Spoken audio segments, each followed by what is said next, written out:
Panimula-mula sa aklat ni Enoch.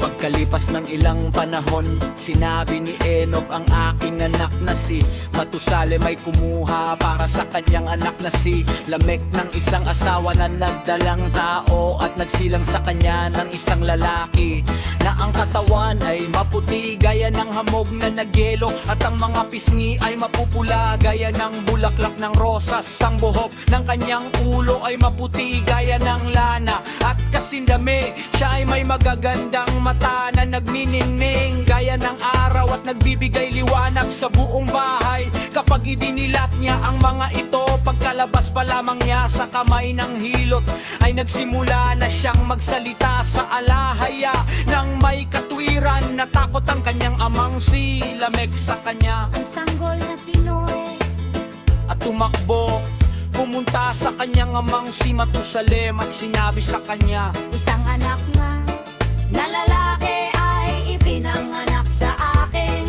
kakaiba at hindi katulad ng ibang mga anak ng mga tao, ngunit katulad ng isang anak ng mga anghel ng langit. Ang kanyang kalikasan at pagkakalikha ay naiba, at hindi katulad natin. Ang kanyang mga mata ay tulad ng mga sinag. Araw, Ang kanyang mukha ay maluwalhati, at sa kabuuan siya ay mukhang hindi ipinanganak sa akin, kundi sa mga anghel pa.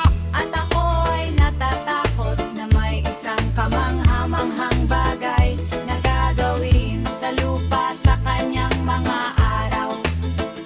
Nakikiusap ako sa iyo, humayo ka at nang bangon, mayo tao na nasa langit tungkol sa kanya.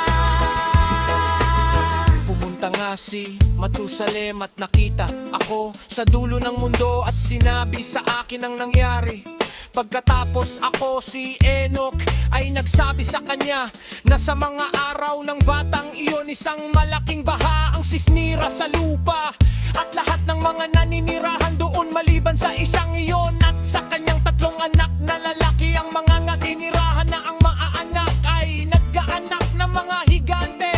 Hindi espiritual kundi makalaman. Napansin ni Noe mula pa sa kanyang kabataan kung paanong dumami ang kasalanan, kung paanong naghari ang kasamaan, kung paanong ang mga henerasyon ng mga tao ay nalipol, kung paanong dumami ang dalamhati, kung paanong ang matutuwid na tao ay kumonti. Kaya't pinahirapan niya ang kanyang sarili, pinigilan niya ang kanyang mga sangkap ng katawan, at pinanatili ang kanyang pagkabirhen at nagdalamhati dahil sa ulan na dulot ng mga henerasyon ng mga tao. At itong si Noe ay nakagawian ng magdalamhati at umiyak at malungkot ang mukha, at sa gayon ay pinanatili niya ang kanyang kaluluwa sa pag-aayuno upang ang kaaway ay walang makuhang kalamangan sa kanya at hindi siya malapitan. Itong si Noe rin, mula pa noong siya'y bata kasama ng kanyang mga magulang, ay hindi kailanman nagpagalit sa mga ito. Hindi kailanman lumabag sa kanila, ni gumawa ng anumang bagay nang wala ang kanilang payo. At kapag siya ay malayo sa kanila, kung nanaisin niyang manalangin o gumawa ng iba pang bagay, hihingi siya ng patnubay sa alahaya upang ituwid siya rito. Kaya't siya'y binantayan ng Eba, Yahawa. At habang siya ay nasa bundok, hindi siya lumabag sa alahaya. Sa anumang masamang bagay, ni siya'y kusang lumayo sa kung ano ang nakalulugod sa alahaya. Hindi rin niya kailanman pinagalit ang Eba, Yahawa.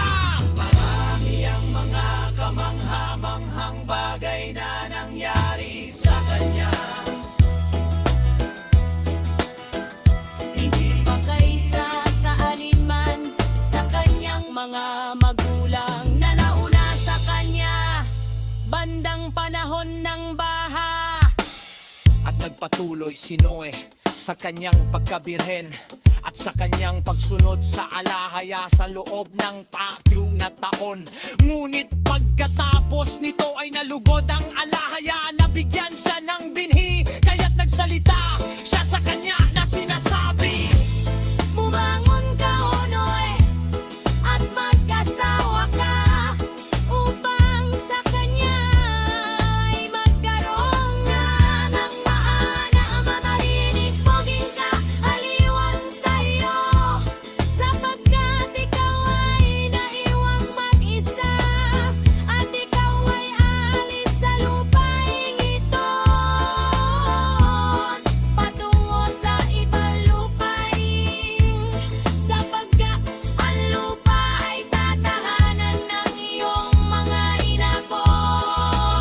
Nang marinig ito ni Noe mula sa alahaya, hindi niya sinuway ang kanyang utos.